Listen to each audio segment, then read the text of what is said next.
आज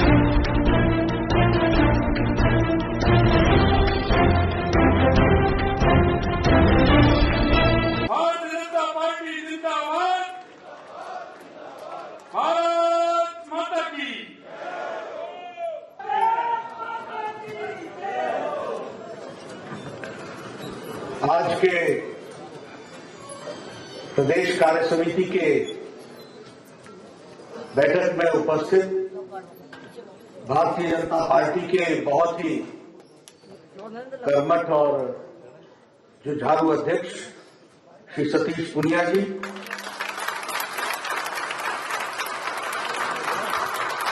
पूर्व में मुख्यमंत्री रही और भारतीय जनता पार्टी की राष्ट्रीय उपाध्यक्ष बहन वसुंधरा जी, हमारे राष्ट्रीय महामंत्री और यहां के प्रभारी और राज्यसभा के सदस्य अरुण सिंह जी, हमारे पूर्व में राष्ट्रीय उपाध्यक्ष रहे वरिष्ठ नेता और राज्यसभा के सदस्य श्री ओम माथुर जी, हमारे नेता प्रतिपक्ष श्री गुलाब चंद कटारिया जी,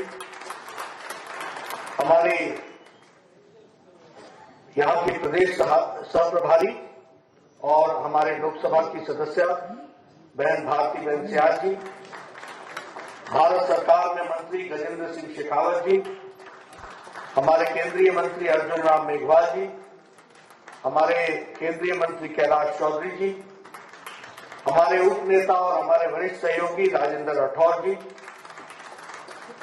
चंद्रशेखर जी, बहन अलका गुर्जर जी, हमारे राष्ट्रीय मंत्री सीपी जोशी जी, हमारे प्रदेश के उपाध्यक्ष और हमारे पूर्व अध्यक्ष अरुण चतुर्वेदी जी, अशोक परनामी जी, सम्मानित मंच और यहां भारतीय जनता पार्टी के सभी वरिष्ठ प्रदेश कार्य समिति के सदस्यगण, पदाधिकारीगण, सांसद और विधायकगण और हमारे जिला के भी जिला अध्यक्षगण,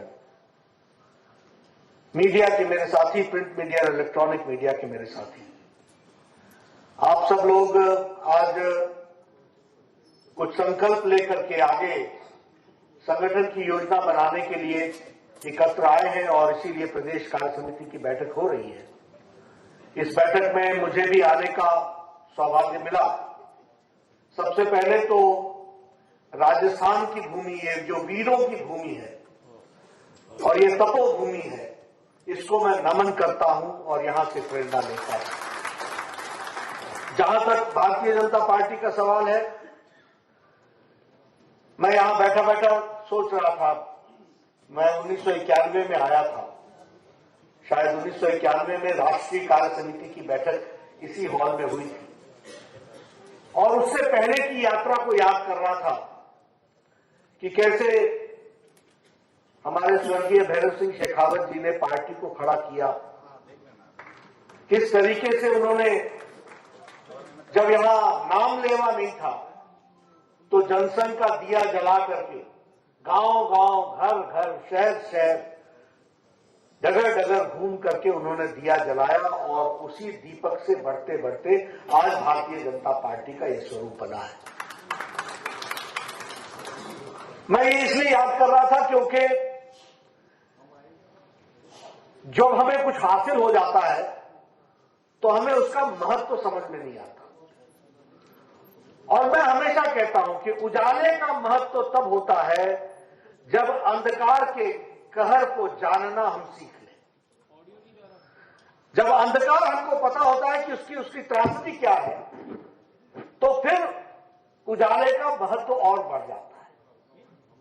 आज हमारे लिए बहुत खुशी की बात है कि कमल खिल रहा है, हर जगह पर खिल रहा है और इसमें भी कोई अतिशयोक्ति नहीं है कि यहां भी कमल खिला है, आगे भी खिलेगा, इस बात को हमको ध्यान में रखना। पार्टी ने बहुत अच्छा काम किया है, न्यू इनिशिएटिव्स भी लिए हैं। उन न्यू इनिशिएटिव्स के माध्यम से पार्टी को मजबूती प्रदान करने का काम चल रहा है। आप लोगों ने शिक्षण का काम भी लिया, प्रशिक्षण का काम भी लिया, बहुत हद तक वो पूरा हो गया है। मेरा आप सबसे एक निवेदन है, और वो निवेदन इसलिए है क्योंकि हम Bharatiya Janata Party is a mass organisation with a cadre based कार्य, यानी हम मास ऑर्गेनाइजेशन है, हमारी जनता में छवि है, लेकिन हम कार्डर बेस्ड हैं। और इसलिए कार्डर बेस्ड होने के कारण क्या कैडर को मजबूती प्रदान करना यह हमारी जिम्मेवारी बनती है। और इसीलिए जो आह्वान हम सब लोगों ने दिया है, सशक्त मंडल, सक्रिय बूथ और सक्रिय पन्ना प्रमुख, ये 3 लक्ष्य हमको 2021 में पूरे करने। 6 अप्रैल स्थापना दिवस से पहले सभी मंडल सशक्त हो जाए, इसकी हमको चिंता करनी पड़ेगी। और इसलिए जब हम संगठनात्मक विषय की बातचीत करते हैं तो मैं आप सबसे निवेदन करूंगा कि आप ये रचना कीजिए, यहां इस कार्यकारिणी की बैठक के पश्चात योजन कीजिए कि कैसे सारे सशक्त मंडल हो सकते हैं। और उनकी तारीख 6 अप्रैल है, दूसरी तारीख है 25 सितंबर, दीनदयाल जी की जयंती। तब तक हमारा बूथ का गठन पूरा का पूरा हो जाना चाहिए। कोई भी बूथ ऐसा नहीं रहना चाहिए जहां हमारी बूथ कमेटी नहीं बनी, और कोई भी बूथ ऐसा नहीं होना चाहिए जहां महिलाएं ना हो, दलित भाई ना हो, ओबीसी ना हो, अति पिछड़ा ना हो, युवा ना हो। इन सब लोगों को साथ जोड़ करके हमको समिति बनानी है, और यह समिति को नीचे धरती पर उतारना ये हमारी जिम्मेवारी है। और इसके साथ साथ 25 दिसंबर अटल जी का जन्मदिन, तब तक हमको हर बूथ पर, मैं लंबा टाइम दे रहा हूं आपको ताकि आप ये ना कह सकें कि हमें समय नहीं मिला, 25 दिसंबर तक हर बूथ पर हमको पन्ना प्रमुख, सक्रिय पन्ना प्रमुख बना लेना है। इसके लिए हमको काम करना है। आप कहिएगा कि राष्ट्रीय अध्यक्ष दिल्ली से चल के आया और वो बूथ की चर्चा कर रहा है। मैं इसलिए चर्चा कर रहा हूं क्योंकि यही हमारी ताकत है, यही हमारे को शक्ति देती है। आपसे मैं निवेदन करना चाहूंगा, आप लोगों को मालूम नहीं होगा शायद, कि सूरत की सीट को लार्जेस्ट मैक्सिमम मार्जिन से जीतने वाली सीट सूरत की है। और सूरत में कोई जनसभा नहीं हुई, सूरत में कोई कैंडिडेट की सभा नहीं हुई, सिर्फ बूथ वर्किंग से लार्जेस्ट मार्जिन से जीत करके आए। इसका मतलब यह हुआ कि मोदी जी की हवा तो सब जगह थी, लेकिन उस हवा को कैप्चर करने की ताकत सूरत के पास। वैसे ही हमारे हिमाचल में कांगड़ा को सेकंड हाईएस्ट मार्जिन मिला। कैंडिडेट 6 दिन पहले घोषणा होती है, कैंडिडेट कोई जानता नहीं था कि ये कैंडिडेट बनेंगे, लेकिन वहां भी हम 4,80,000 से ज्यादा वोटों से जीत करके आए। ये मैं इसलिए आपको कह रहा हूं कि अगर आपने, जनता में वातावरण होता है, जनता चाहती है, लेकिन जो जनता चाहती है उसको ईवीएम में डालना यह भारतीय जनता पार्टी का काम होता है। इसको हमको पूरा करना चाहिए, इसके लिए हमको काम करना चाहिए। और इसीलिए मैं निवेदन करना चाहता हूं, मुझे याद है, यहां की भी मैं बात करूं, हमारे पाली के सांसद बैठे हुए हैं, उन्होंने जिस तरीके से बहुत से एक्सपेरिमेंट्स किए हैं वो हमारे ध्यान में है। इसलिए हमको नीचे की धरती पर इसको कोशिश करनी चाहिए कि किस तरीके से हम इसको उतार सकते हैं, और उसके लिए हमको काम करना चाहिए। आप बोलिएगा कि ये आए थे कोई राष्ट्रीय विषयों पर बातचीत नहीं कर रहे और ये संगठनात्मक विषयों पर बातचीत कर रहे। मैं इसलिए कर रहा हूं क्योंकि यह जो मूल बातें हैं जिससे भारतीय जनता पार्टी और जनसंघ खड़ी हुई, उसको वापस हमको मजबूती प्रदान करना है और उस ताकत से आगे बढ़ना है। एक बात आपके ध्यान में नहीं आती होगी शायद, आजकल हमारे नेता प्रवास भी दिन में करते हैं, शाम को वापस होते हैं। Touch and go, touch and go, touch and go, no. प्रवासी कार्यकर्ता ऐसे होने चाहिए जो रात को रहे, पार्टी को समझे, अंदर की बात जाने, कार्यकर्ताओं में क्या चल रहा है उसको पहचाने और उनके साथ खड़े होकर के पार्टी को सजग कार्यकर्ता के रूप में सजग संगठन बनाए। इस बात की भी हमको कोशिश करनी होगी। इसलिए we will have to increase the number of people who travel and who take tour for party and organisation. मैं जो बात आपसे कर रहा हूं वो बहुत कम लोग इनकी चर्चाएं करते हैं, क्योंकि हमको लगता है कि बस हम गए, बैठक ली और बैठक लेकर के आ गए। नहीं, ऐसा नहीं होता।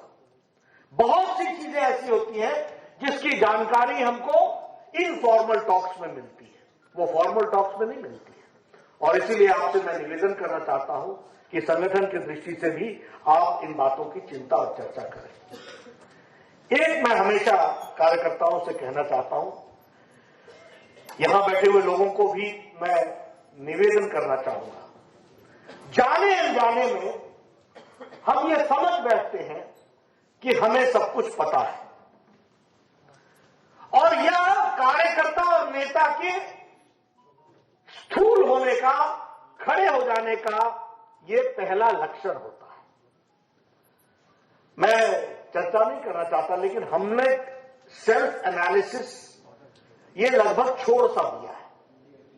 और कई बार मैं किसी से पूछता हूं, बताओ तुमने पिछले 1 महीने में क्या काम, नहीं जी हमको आप काम बताएंगे, हम तो 1970 से कर रहा हूं, जानता ही हूं सब कुछ। सच्चाई ये होती है कि हमारी प्रोडक्टिविटी घट जाती है, और हम टारगेट नहीं रखते, और टारगेट के साथ साथ समय के साथ टारगेट को नहीं जोड़ते। मेरा सभी यहां के बैठे हुए लोगों से निवेदन है, अपनी सेल्फ एनालिसिस शुरू करो। आप तय कीजिए कि हमारी कमिटमेंट के साथ साथ हमारी उपयोगिता, रेलेवेंस कितनी है। And politics is a place where you have to be relevant. और रेलेवेंट का मतलब यह होता है कि आप पार्टी में कंट्रीब्यूट कितना कर रहे हैं, आपकी उपयोगिता कितनी है, आपकी अपने डेवलपमेंट में, योग्यता में कितना विकास हुआ है, आपकी स्वीकार्यता कितनी है। मुझसे कई लोग मिलते हैं, कहते हैं नड्डा जी मुझे 20 साल हो गए, 25 साल हो गए, मैं देखो जी मेरा कुछ आप करते ही नहीं हूं। वो बेचारे को ध्यान में नहीं आता कि वो 20 साल से अकेला चल हो रहे हैं, अकेला ही चला हुआ है। किसी भी बैठक में आएगा, मैं हाजिर हो गया, नमस्कार जी मैं जा रहा हूं। तो ये अकेला चल रहे होगा, और दूसरा कोई आ जाए, लाना नहीं करे। अब देखिए आप मुस्कुरा रहे हैं तो आप समझ रहे हैं मेरी बात। दूसरा आ ना जाए तो आपकी स्वीकार्यता कैसे बढ़े। मैं हंसी में कई बार बोलता हूं, मत सजा हुआ है, बैठे हैं नेता, बोलते आओ बैठो, आओ बैठो, आओ बैठो। कहां बैठे, कुर्सी देकर तब ना बैठेंगे।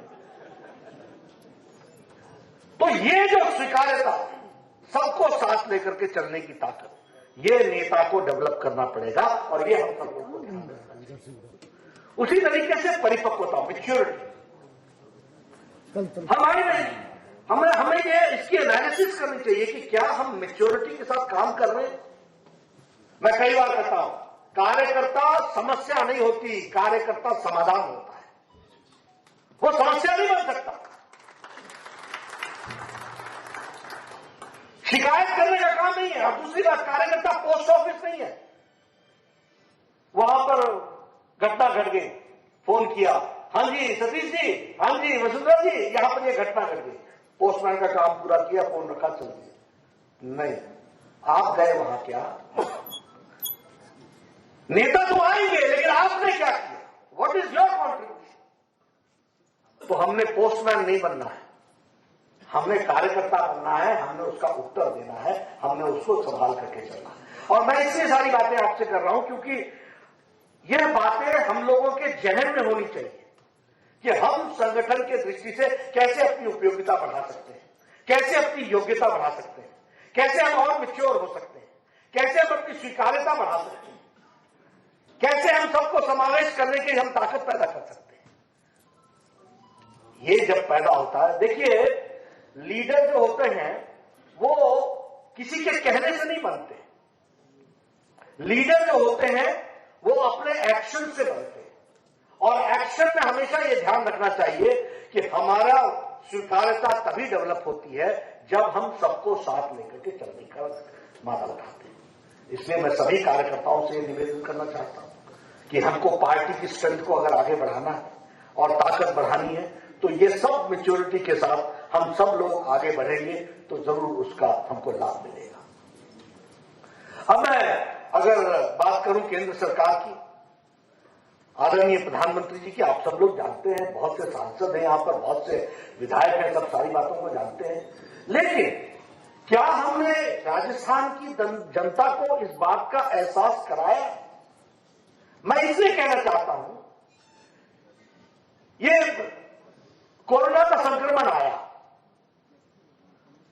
कोरोना का संक्रमण तो सारी दुनिया में आया था, लेकिन क्या हुआ? दूसरे देशों में कोरोना नेतृत्व के लिए प्रश्नवाचक चिन्ह खड़ा कर दिया। अमेरिका का चुनाव, ट्रंप का चुनाव कोरोना पर ही हो गया। और आपको मालूम है कि इस मुद्दे में क्या नतीजे पहुंचा दिए। ये हमसे शक्तिशाली थे, ये हमसे स्वास्थ्य की सुविधाएं में अच्छे थे। सारा यूरोप कोरोना के संक्रमण में अपने आप को असहाय महसूस कर रहा था। उनकी स्वास्थ्य सेवाएं हमसे अच्छी थी। मैं भारत का स्वास्थ्य मंत्री रहा हूं, मुझे मालूम है, लेकिन उनकी स्वास्थ्य सेवाएं अच्छी थी, जनसंख्या छोटी थी, लेकिन वो असहाय हो महसूस किया और लड़खड़ा गए और एक बार नहीं 3-3 बार लॉकडाउन लगाना पड़ा। फिर भी अपनी मॉर्टैलिटी रेट को, मृत्यु दर को संभाल नहीं पाए। लेकिन भारत जैसा देश, 130 करोड़ का देश, जिस दिन कोरोना आया था उस दिन हमारे पास सुविधाएं नहीं थी, उसके बावजूद भी मोदी जी के नेतृत्व में 130 करोड़ देश को समय पर लॉकडाउन लगा करके इस देश को बचाया। इस बात को हमको समझना। अमेरिका क्या कह रहा था? No, we will not go for lockdown, economy is more important. यानी इकोनॉमी और जनता जान, इसके बीच में वो फैसला नहीं कर पा रहे। सारा यूरोप क्या कहता रहा कि नहीं, हम तो इकोनॉमी की चिंता करेंगे। हमारे मोदी जी ने क्या कहा? जान है तो जहान है। और जब जान की चिंता कर ली तो कहा जान भी है और जहान भी है, दोनों को हम संभाल लेंगे। ये बात गांव गांव तक हमको पहुंचाना है कि किस तरीके से मोदी जी ने और हमारे नेतृत्व ने किस तरीके से 130 करोड़ के देश को बचाया। जिस दिन कोरोना आया था, मुझे मालूम है, एक लेबोरेटरी होती थी NIV Pune, national institute of virology Pune, एक। आज 2500 से ज्यादा लेबोरेटरी हैं। आज लगभग हम डेडिकेटेड हॉस्पिटल हमारे पास 15,000 के आसपास हैं। और उसी तरीके से हमारी जो टेस्टिंग कैपेसिटी है, वह टेस्टिंग कैपेसिटी जो है वो 12 लाख पर डे हो गई है। 12 लाख टेस्टिंग हम कर सकते हैं, ये हमारी ताकत हो गई है। 3 लाख हम साल में वेंटिलेटर बना सकते हैं। 5 लाख PPE किट हम बना सकते हैं। एक पर्सनल प्रोटेक्शन इक्विपमेंट नहीं था, इंपोर्ट कर रहे थे। पिछले मार्च महीने में हम इंपोर्ट कर रहे थे। आज हमारे पास 5 लाख टेस्टिंग कैपेसिटी है। हम लोगों ने HCQ और पैरासीटामोल प्रधानमंत्री जी ने देश को ही नहीं दिया, 150 देशों को दिया। 150 देशों। ये छोटी घटना नहीं है।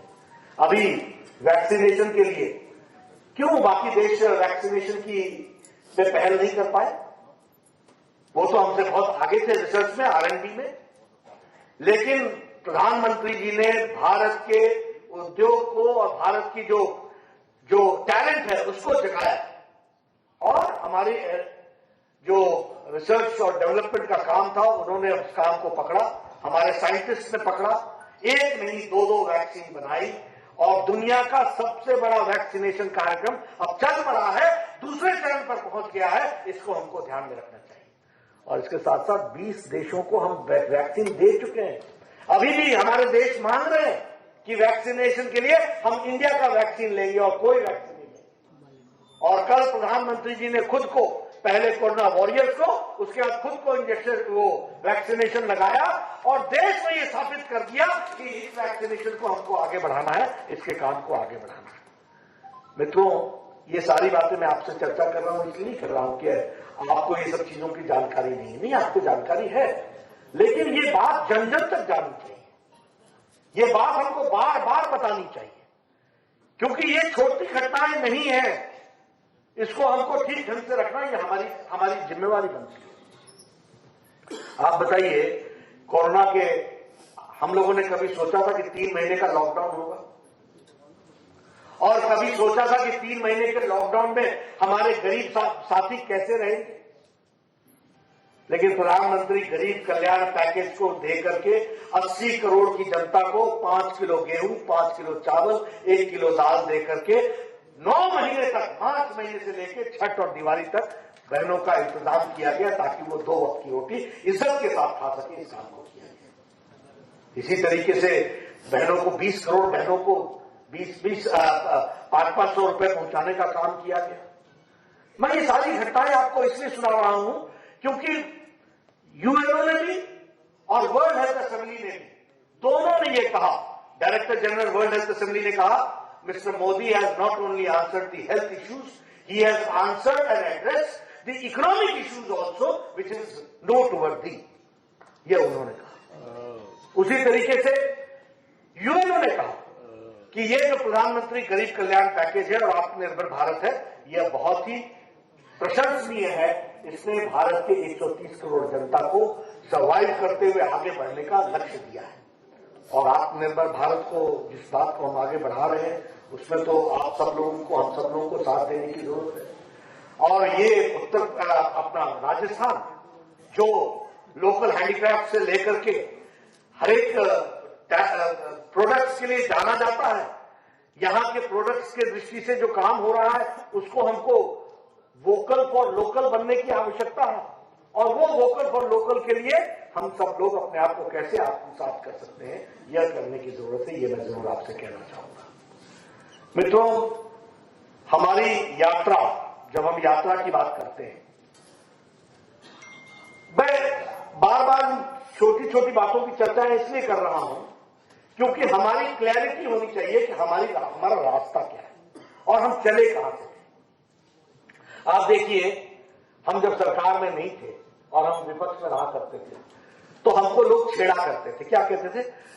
जनसंघ और बीजेपी का इकोनॉमिक मॉडल क्या है? What is your economic model? जो पुराने लोग होंगे उनके ध्यान में होगा, उनको छेड़ा जाता था। छेड़ा शब्द इसलिए बोल रहा हूं क्योंकि वो समझते थे कि इकोनॉमी के चैंपियन अगर है तो हम ही हैं और कोई नहीं है। लेकिन उनको क्या मालूम था कि जनसंघ के प्रस्तावों से निकला हुआ एकात्म मानववाद बढ़ता बढ़ता अंत्योदय तक पहुंचेगा। और राजस्थान की धरती से भैरव सिंह शेखावत जी के माध्यम से शुरू हुआ अंत्योदय, देश में जनता पार्टी आई तो अंत्योदय योजना को आगे बढ़ाया। और क्या था अंत्योदय? अंत्योदय यही था कि समाज सुखी तब रहेगा जब पायदान में खड़ा अंतिम व्यक्ति, जब उसकी चिंता होगी तभी समाज सुखी। और लेफ्टिस्ट क्या बोलते थे? ना कुछ नहीं, सिर्फ पेट ही इंपॉर्टेंट है, यानी भूख महत्वपूर्ण है। दीनदयाल उपाध्याय ने कहा कि भूख के साथ साथ मन भी महत्वपूर्ण है। दीनदयाल उपाध्याय ने कहा कि भूख के साथ साथ भूख की तृप्ति होनी चाहिए, लेकिन भूख के साथ साथ इंटेलेक्ट की भी तृप्ति होनी चाहिए, भूख के साथ साथ आत्मा की भी तृप्ति होनी चाहिए। इसलिए मन, बुद्धि, आत्मा, भूख, ये सबकी तृप्ति होगी और सिर्फ अपनी नहीं होनी चाहिए, अपने पड़ोसी की भी जब होगी तभी समाज में शांति आएगी, तभी समाज मंगलमय होगा, तभी समाज आगे बढ़ेगा। ये बात उन्होंने उस समय कही। और अंत्योदय के बाद प्रधानमंत्री मोदी जी ने उसी को एक नया रूप दिया। क्या दिया? सबका साथ, सबका विकास, सबका विश्वास। ये वाक्य ऐसे नहीं है, ये शब्द ऐसे नहीं है, ये हमारे इकोनॉमिक मॉडल का सार है। This is the essence of our economic model. और आप देखिए आयुष्मान भारत, क्या है आयुष्मान भारत? 130 करोड़ का देश, 55 करोड़ के लोग 5 लाख के हेल्थ कवर के अंदर आ गए। यानी अमेरिका नहीं सोच सका, यूरोप नहीं सोच सका, हिम्मत नहीं कर सका। और आपको मालूम है हमारा आयुष्मान भारत कितना बड़ा है? सारी अमेरिका की आबादी में ला लो, सारी कनाडा की आबादी में ला लो, सारी मेक्सिको की आबादी में ला लो, सबको जोड़ लोगे तो हमारा आयुष्मान भारत बनता है, world's largest health coverage program बनता है। अब इसका अंतर क्या पड़ा? अब लोग बोलेंगे हाँ आया आयुष्मान भारत। ऐसा नहीं है दोस्तों। आपने गरीब के घर पे कभी देखा नहीं कि अगर कैंसर हो जाए तो वो उस मरीज के साथ कैसा व्यवहार होता था? आपको इसका अंदाजा नहीं होगा कि किसी घर में, अगर गरीब के घर में किसी के हार्ट का प्रॉब्लम हो जाए तो बाईपास सर्जरी कराने के लिए घर बिक जाता था। और अगर किसी को कैंसर हो जाए तो या तो वो बेचारा कैंसर से जाएगा या उसका घर जाएगा या खेत जाएगा, या परिस्थिति थी। और ये एक छोटी जनसंख्या की नहीं थी, 130 करोड़ देश में 55 करोड़ लोगों को आज उसका लाभ ये मिल रहा है कि इंडिया के, भारत के गरीब लोगों का हेल्थ स्टेटस ऊंचा आ रहा है और वो आगे बढ़ रहा है। 1.5 करोड़ लोगों ने इसका लाभ उठा लिया है और 20,000 करोड़ रुपए भारत सरकार ने खर्च किए हैं और उनका ऑपरेशन कराया, गंभीर बीमारियों से उनको बचाने का काम किया है। मुझसे कई बार, मैं बार बार उसकी चर्चा भी करता हूं, छोटी छोटी घटनाएं लगती है लेकिन बहुत महत्वपूर्ण होती है। राम मनोहर लोहिया जी ने संसद में कहा कि मुझे शर्म आती है कि जब मैं जीप पर चलता हूं तो गांव की महिलाएं झुंड की झुंड सड़कों पर अपने दैनिक नित्य कर्म के लिए आती है। संसद ने कहा कोई चिंता नहीं हुई, लेकिन प्रधानमंत्री मोदी जी ने 130 करोड़ के देश में 11 करोड़ इज्जत घर बना करके 11 करोड़ लोगों को, बहनों को इज्जत देने का काम किया। ये हमको समझना चाहिए। हम सब लोग गांव से आते हैं, आपको मालूम होगा कि हमारी बहनें नित्य कर्म के लिए सूर्योदय और सूर्यास्त का इंतजार करती थी। मुझे, अगर मैं राजस्थान के आंकड़े बताऊं, आपके यहां 75 लाख टॉयलेट्स बने, इसका मतलब 75 लाख बहनें उस 11 करोड़ में उनको इज्जत और एम्पावरमेंट और सशक्तिकरण दिया, तो मोदी जी ने दिया है। बात को हमको समझना चाहिए। अब वो उजाला योजना 18,000 गांव बगैर बिजली के, 70 साल आजादी के होने के बाद लगभग 2 करोड़ 60 लाख लोग बगैर घर में बिजली के, उनको बिजली देने का काम किया गया। तो ये सारी बातों का इसका असर क्या पड़ता है? आप सोचिए, आपके घर में बिजली नहीं हो, आपका डेवलपमेंट का प्रोसेस कितना हो जाता है। आप इस बात को समझिए। जिन घरों में वर्षों तक बिजली नहीं देखी होगी, उनके घर का विकास कैसा हो रहा होगा। और छोटी संख्या नहीं है, 2 करोड़ 60 लाख से ऊपर की संख्या, उनको घर में बिजली पहुंचाने का काम किया गया। हमारे नौजवान युवाओं के लिए मुद्रा योजना से लेकर के, स्टार्टअप योजना से लेकर के, हमारे बाकी योजनाओं के माध्यम से उनको मुख्य धारा में लाने का काम हुआ है। अभी ये आत्मनिर्भर भारत में स्मॉल और मीडियम साइज के जो हमारे इंडस्ट्रीज हैं, उनको पैकेज के रूप में उनको मुख्य धारा में लाने का काम चल रहा है। मित्रों, ये हमारी जिम्मेवारी होती है कि लास्ट माइल डिलीवरी देने में हम सांसद लोग, हम विधायक लोग, हम कार्यकारिणी के सदस्य लोग, हम उसमें अपना कैसे योगदान कर सकते हैं, इसकी हमको चिंता करनी चाहिए और इस तरीके से उनको जोड़ना चाहिए। किसान की बात ले लीजिए, आप बताइए। आजकल लोग किसानों के बारे में बात करते हैं। मैं दावे के साथ बोल सकता हूं और मैं चाहता हूं कि इस पर कोई बहस कर ले। किसानों के किसान नेताओं ने वर्षों लिप सर्विस की है और किसान पर राजनीति की है, किसान का भला नहीं किया है। अगर किसान का भला किया है तो प्रधानमंत्री मोदी जी ने किया है, इस बात पर हमको ध्यान। आप बताइए, फर्टिलाइजर के लिए लाठीचार्ज होता था कि नहीं होता था? ये नीम कोटेड यूरिया किसने पहुंचाया? ये सॉइल हेल्थ कार्ड किसने पहुंचाया? ये प्रधानमंत्री फसल बीमा योजना किसने पहुंचाई? और ये हमारे अपने प्रधानमंत्री किसान सम्मान निधि 11 करोड़ किसानों को ये काम किसने पहुंचाया? और ये जो रिफॉर्म्स है, ये रिफॉर्म्स किसान की तस्वीर और तकदीर बदलेगा, इस बात की हमको गारंटी है। और उसके बावजूद भी प्रधानमंत्री ने कहा बातचीत के लिए तैयार है। प्रधानमंत्री जी ने कहा कि ये ऑप्शनल है, करना चाहो करो, न चाहो न करो, ये तुम्हारी मर्जी है।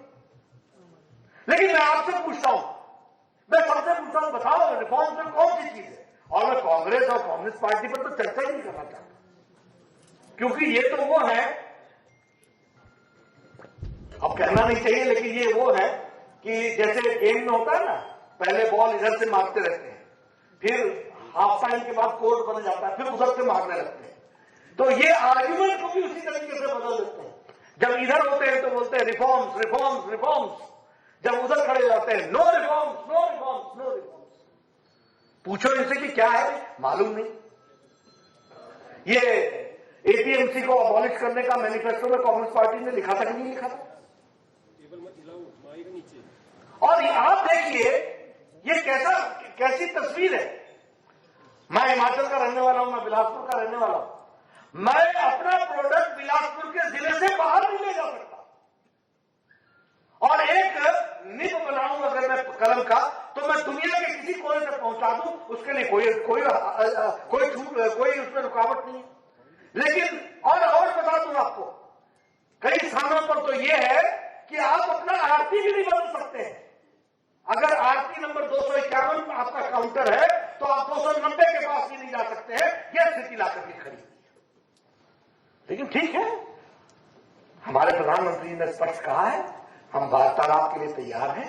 आप इसमें से बताओ क्या चीज इसमें से सुधार करने की जरूरत, हम करेंगे।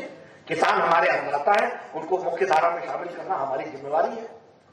लेकिन ये जो राजनीतिक दृष्टि से राजनीतिक नेता रोटियां सेकने का काम और राजनीतिक पार्टियां करती हैं और लोगों को गुमराह करती हैं, हमारी जिम्मेवारी बनती है कि गांव गांव घर घर एक एक किसान के पास जाकर के ये बात करनी है कि हमको जो हमने रिफॉर्म्स लाए हैं उससे किस तरीके से भला होने वाला है। पंजाब में कॉन्ट्रैक्ट फार्मिंग नहीं चल रही थी क्या? ये कॉन्ट्रैक्ट फार्मिंग का लॉ पंजाब की कांग्रेस की सरकार लेके नहीं आई थी क्या?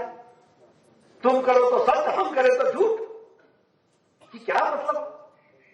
ये सारे मुद्दे ऐसे हैं जिस पर हमको चर्चा करनी चाहिए और लोगों को इस बारे में हमको बताना चाहिए, लोगों को सामने इन बातों को रखना चाहिए। मित्रों, सतीश जी ने कुछ बातों की तरफ इंगित किया है। देखिए, ये कांग्रेस पार्टी का एक रूटीन सा हाल बन गया है और मैं इनको बोलता हूं फ्रस्ट्रेटेड लॉट। ये इतने फ्रस्ट्रेशन में है सत्ता पाने के लिए कि ये कुछ भी वायदा करेंगे और जो वायदा करेंगे उसको कभी निभाएंगे नहीं। ये बात आप ध्यान में रखिएगा। बोलो, कर्जा माफी की बात कही थी कि नहीं कही थी? दिन भी गिना दिए थे ना कि इतने दिन में हो जाएगा। तो अब आपको मालूम नहीं है कि इन लोगों ने क्या किया और किस तरीके से।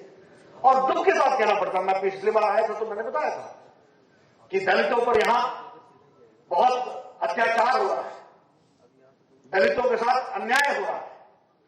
आज राजस्थान दलित अत्याचार में नंबर 2 पर खड़ा है।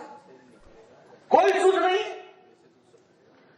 अगर हम बात करें क्राइम रिकॉर्ड्स की दृष्टि से, जैसा इन्होंने बताया 21% बढ़ गया है crime record, national crime record bureau का ये आंकड़े। अगर हम बात करें, अभी मुझे बताया गया था कि राजेंद्र राठौर जी ने विधानसभा में भी इस विषय को रखा था, centre for monitoring Indian economy की दृष्टि से 15.3% बेरोजगारी बढ़ गई है। हम रोजगार देंगे। मैं कई बार बोलता हूं, कांग्रेस के नेताओं को रोजगार के विषय पर जानकारी जीरो है। इनको मालूम नहीं है, ये पॉपुलिस्ट स्लोगन में बातचीत करते हैं। रोजगार अकेला रोजगार नहीं आता जब तक कि समाज के अंदर कंड्यूसिव एनवायरमेंट नहीं बना, तब तक रोजगार नहीं आता है। अगर दलितों के साथ अत्याचार होगा, अगर क्राइम रिकॉर्ड का ये हालचाल होगा तो कौन आएगा? और उसी तरीके से अगर हम देखें ये ट्रांसपेरेंसी इंटरनेशनल की रिपोर्ट को, तो राजस्थान भ्रष्टतम राज्य बन चुका है। मतलब हम राजस्थान में पहले या दूसरे नंबर पर ही हैं। किन चीजों में? क्राइम में, करप्शन में।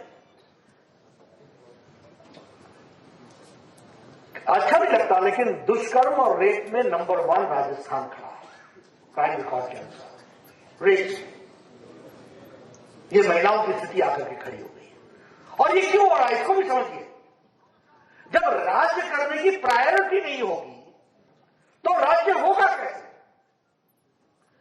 मेरा चार्ज है कि वर्तमान सरकार, गहलोत सरकार का प्रायोरिटी सुशासन देने का नहीं है, प्रायोरिटी कुशासित राज्य के रूप में बढ़ने का है। इसको हमको समझना चाहिए और इसीलिए ये हमारी जिम्मेवारी बन जाती है कि आने वाले समय में लॉक स्टॉक एंड बैरल के साथ इस सरकार को नमस्कार और भारतीय जनता पार्टी का कमल खिलाना है। इसको हमको आगे बढ़ाना है, इसके लिए हमको काम करना है। बजट के बारे में आप लोगों ने चर्चा की ही है।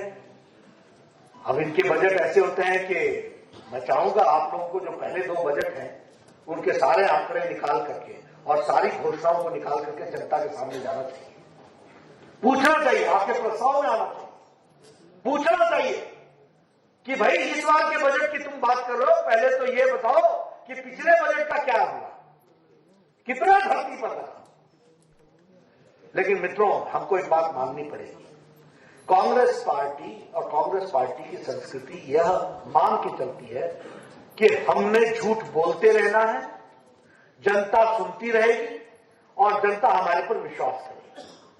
लेकिन मैं ये कहना चाहता हूं कि समय बदल चुका है। भारतीय जनता पार्टी सशक्त माध्यम है सच्चाई को सामने लाने का और दूध का दूध, पानी का पानी करने का, समाज को जागृत करने का, और उसके साथ साथ सत्ता की दृष्टि से सही लोग सही जगह पर बैठे, इसकी हमको चिंता करनी पड़ेगी। और इसीलिए मैं अपने कार्य समिति के सदस्यों से निवेदन करना चाहता हूं, आप सब लोग फील्ड के वर्कर्स हैं, मैं आपको कुछ समझाऊं इसकी कोई आवश्यकता नहीं है, लेकिन हाँ, इन बातों को हमको जमीन तक ले जाना है, जनता के बीच में रखना है, उनको हर छोटी बड़ी बात से जानकारी दिलानी है, वह आपके साथ खड़े होने के लिए तैयार है और यहां पर भी कमल खिलाना है, उसके लिए हमको काम करना पड़ेगा। मुझे पूरा विश्वास है राजस्थान की भारतीय जनता पार्टी पुरानी पार्टी है, मजबूत पार्टी है, जमीनी पार्टी है, जमीन पर काम किया है और उसको हमको फिर से एक रूप देने की आवश्यकता है और मुझे विश्वास है कि राजस्थान में हम दे पाएंगे और हम यहां पर सफल होंगे, इसका हमको पूरा ध्यान भी है। जो चुनाव के लोकसभा के नतीजे आए हैं उन्होंने स्पष्ट रूप में बताया है कि गहलोत की सरकार से लोग मुक्ति पाना चाहते हैं और भारतीय जनता पार्टी को लाना चाहते हैं। यह हमारी जिम्मेवारी है कि हम पूरी ताकत के साथ उनकी आशाएं और आकांक्षाओं पर उतरें और मुझे विश्वास है कि आप सब लोग जरूर करेंगे। आपने मेरी बात सुनी, आपका बहुत बहुत धन्यवाद। जय भारत, जय राष्ट्र।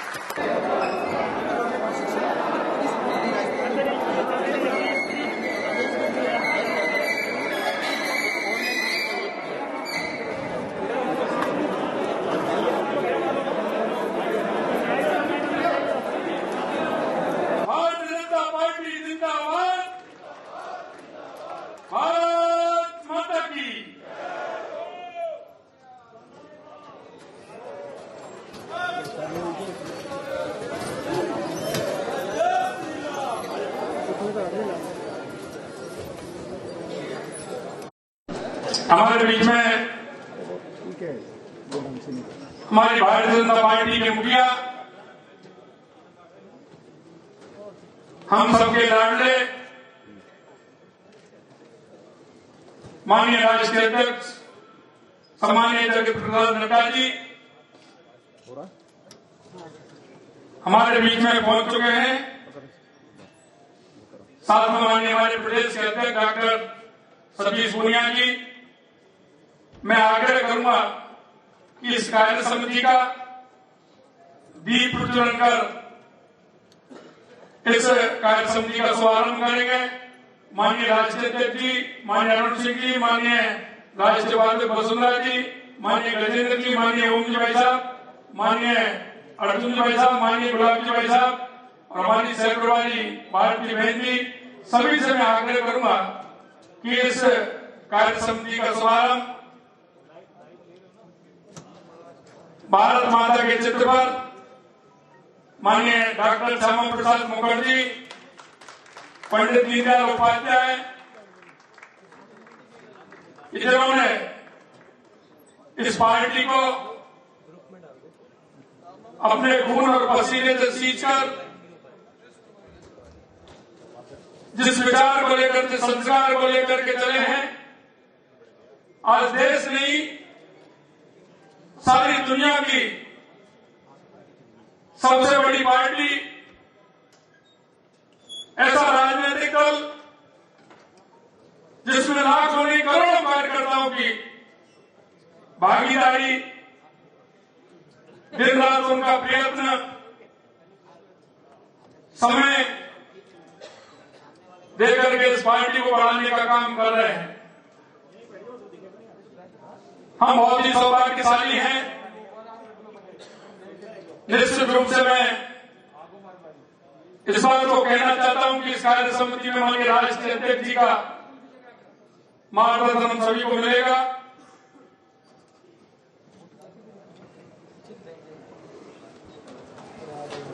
मेरा आप सभी से आग्रह है कि अपने अपने स्थान पर आप सभी खड़े होंगे राष्ट्रगान के लिए, जैसे कि हमारी बैठक की परंपरा है। वंदे मातरम।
भारत माता की।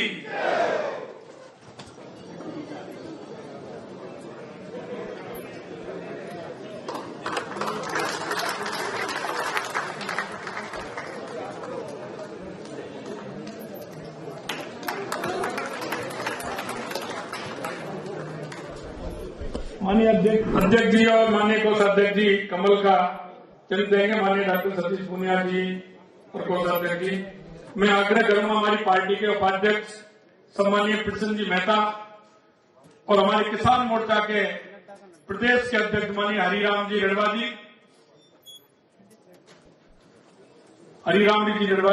आए और माननीय प्रदेश अध्यक्ष जी का स्वागत करें।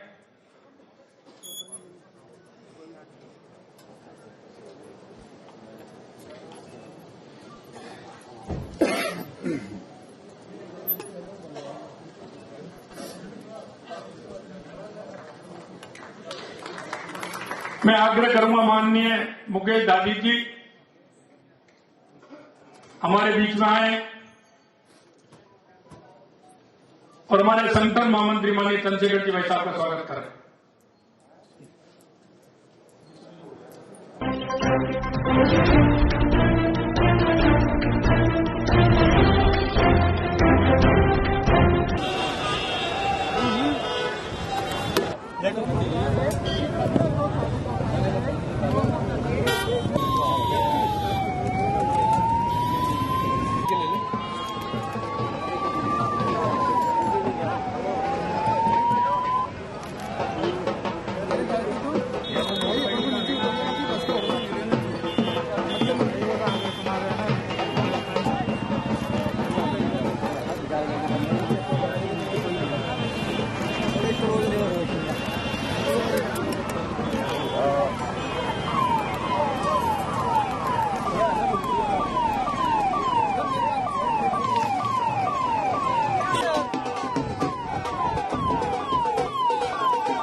भेंट की गई है। आप देख रहे हैं जेपी नड्डा का तलवार भेंट के यहाँ पर स्वागत किया गया है। ये तस्वीरें आप एवरीथिंग से देख पा रहे हैं। जेपी नड्डा के हाथ में तलवार और तलवार जो भेंट की गई है कार्यकर्ताओं का, वो यहाँ पर ध्यान से तलवार निकालकर अभिवादन स्वीकार करते नजर आ रहे हैं। जो मोदी गणेश जी है हमारे लिए। और अभी आप तस्वीरें देख रहे हैं महात्मा गांधी सर्किल की तमाम कार्यकर्ता जेपी नड्डा के साथ यहाँ पर पहुंचे हैं। प्रदेश अध्यक्ष सतीश पूनिया जेपी नड्डा जी के साथ हैं और अब यहाँ पर पुष्पांजलि है, पुष्प अर्पित करेंगे उनको। सैलाब यहाँ पर नजर आ रहा है और यहाँ पर पहुंचे हैं जेपी नड्डा। तस्वीरों से मैं आपको कैमरामैन आपको दिखाने की कोशिश करेगा। मैंने देखा कि किस प्रकार से यहाँ पर बड़े जोश